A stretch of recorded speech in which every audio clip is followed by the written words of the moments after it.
My name is Martin Anthony Nsubuga. I'm the CEO of Uganda Retirement Benefits Regulatory Authority. And I've served the institution until now, where I've grown to the position of the Chief Executive Officer. So I've seen URBRA since its establishment. I was also the person who started the organization as interim CEO for the organization. My role was to set up the organization, and here we are. It has been a really new experience in my life. As you may have heard, URBRA was non-existent. There was no formal regulatory environment for pensions or retirement benefits. So we are a pioneer. We were appointed to set up the architecture and the environment for regulation of retirement benefits and pensions.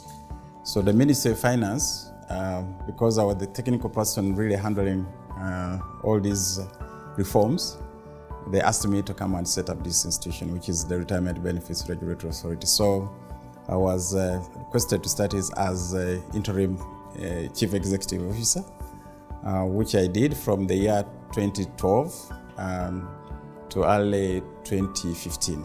It's been a great journey. When we started from scratch. The journey of 10 years of URBRA started with an Act of Parliament of 2011, but actual operation started in 2012, and that's why we are celebrating 10 years today. There was no institutional setup, there were no laws, there was nothing. So we started with the legal framework, putting in place the legal framework that establishes the supervisor or the regulator for the retirement benefits sector. Before then, URBRA came into the market about 10 years ago. The first thing they did, right from their first offices at Communications House, was to take stock of the market. Who are the players? Who are the retirement players in the market? Who are the service providers? Which schemes are operating in the market?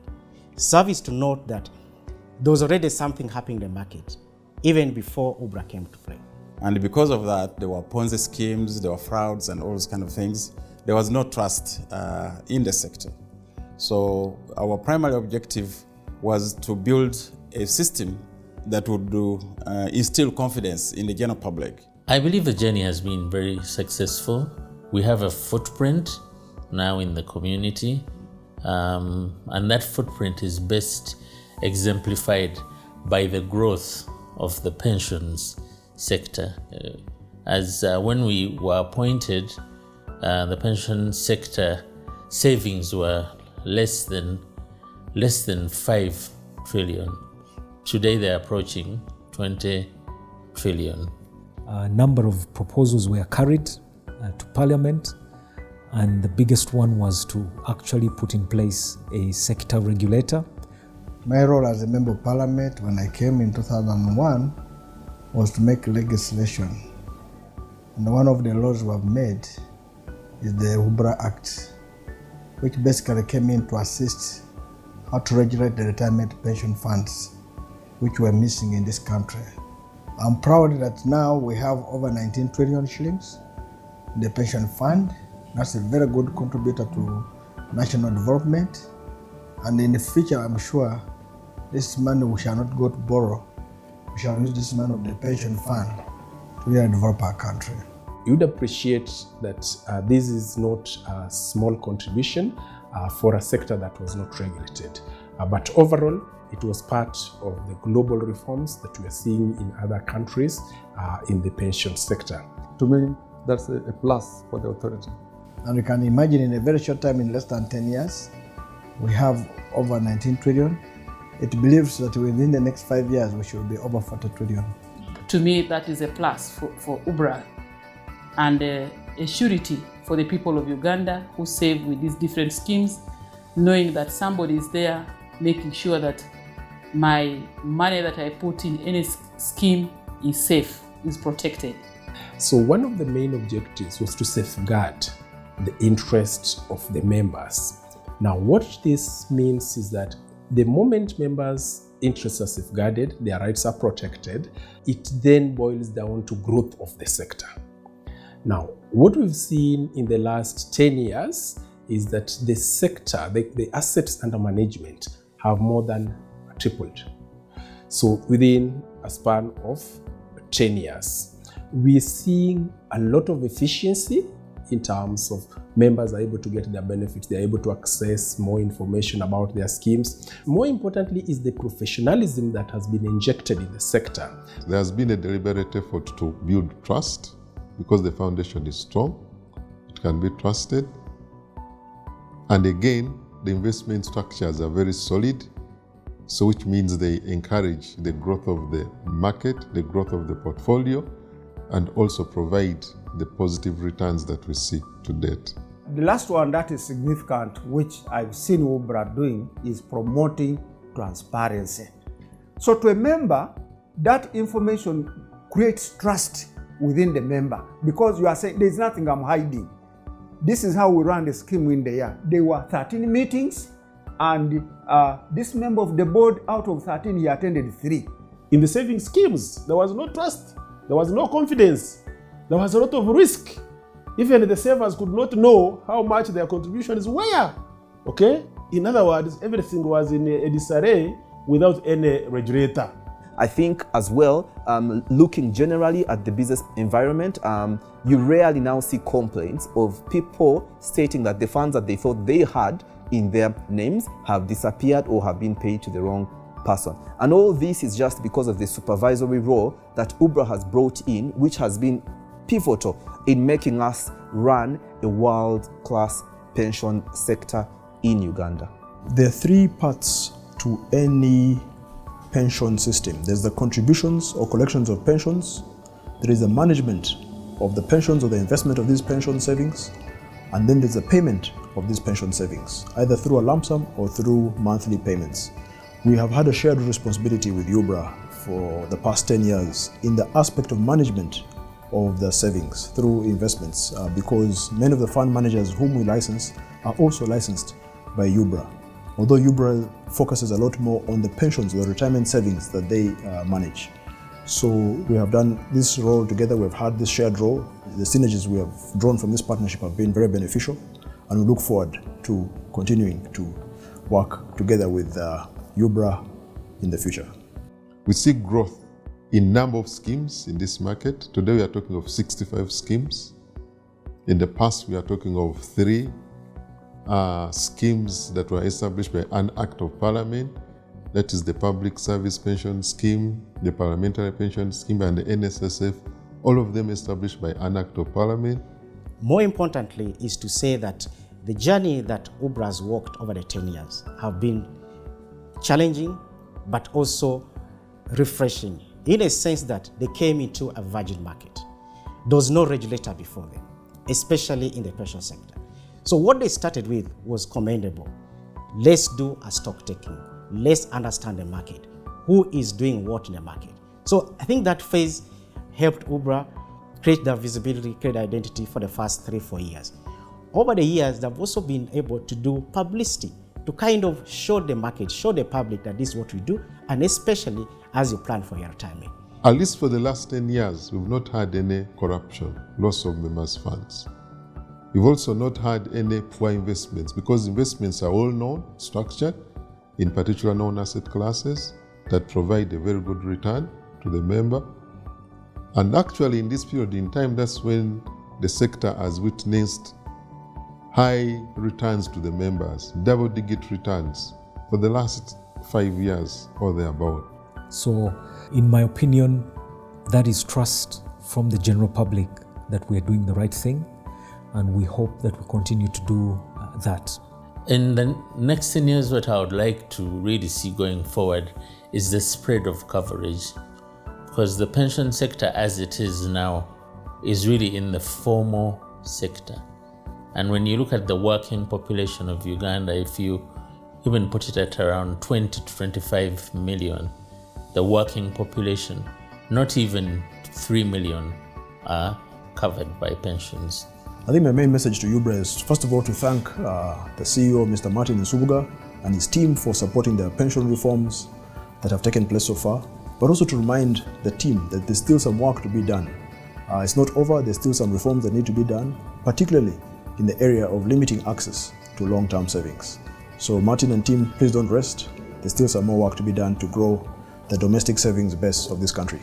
We feel that as a committee, URBRA needs to make itself more visible in Uganda, place itself, let the people of Uganda know what they are doing, let the people of Uganda know why they should save for retirement. If you were to ask me, what should URBRA's next 10 years focus on? I would say that URBRA's next 10 years should be to now build this 20 trillion asset base that has been generated, should actually be able to ensure a comfortable life in retirement for all members who are in the retirement schemes. But URBRA should also then allow and come up with mechanisms to support the players to be able to onboard all the smallholders, all the informal sector to come in and secure their retirement by participating and joining the licensed pension schemes in the market. And so my thinking is that we need to support the institution, particularly Parliament of the Republic of Uganda needs to support resource mobilization for allocation to the authority so that the authority can continue with the widening the coverage. People now, instead of keeping money in boxes, will keep here, and it is in the financial sector, and it's easy to tap in. And the cost of money will go down, but our investment in the country will go high. And I can tell you, if we make very good regulations, we will have the support of Parliament. I believe that the next 10 years are quite pivotal. We've gone through the best building of the industry, and right now we are at the point where we have to be tasked with generating value for our clients and exhibiting relevance over the next 10 years. I'm very, very confident. In fact, I'm really proud of the work that has been done for the last 10 years, and my imagination runs wild. What is possible for the next 10 years.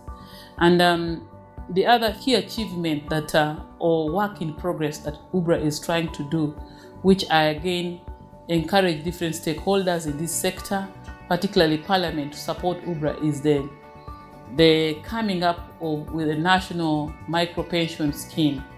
Uganda is, our economy is largely informal, and even within the cities, we have so many people who are operating informally, and yet they earn income, either daily, either weekly or monthly. They earn income in one way or the other. But if not well guided, and I think this particular scheme, the micro-pension scheme, would again help reorganize our people in the formal sector to put something aside. Because if you are in our market today, if you're a road vendor today, if you're a hawker today, if you're a border today, if you're a fisherman today, you still have that energy to go nearly every day in the waters and do fishing, to go to Nakawa market every morning to pick tomatoes, vegetables. But that strength with time, as years come by, begins to dwindle. That means the same basket that you can carry now, you are not able to carry in the next 5 years or 10. So our focus, what really keeps us awake? When I wake up in the morning, that drives my day, protection of members' funds. So what I see going forward for the next 10 years is an organization that is efficient, that is creating value for the benefits. Efficiency meaning when I contribute, I must be guaranteed that 20 years from now, 30 years from now, when I retire, my money will be there. And ensuring that the monies that I contribute are invested in assets that will make my money grow. Not just putting in 1 shilling, and 20 years you're paid 1 shilling. When I put in 1 shilling, I should be paid 100 shillings at the end of 30 years. And that's the objective, and that's efficiency. I think to the customer out there who might not even think they're a customer because you ride a border, you are in the garden, you don't even have anything to your name, URBRA will find you wherever you are and will look after you because it's their mandate to look after you in retirement. And they can only look after you in retirement if you avail yourself now.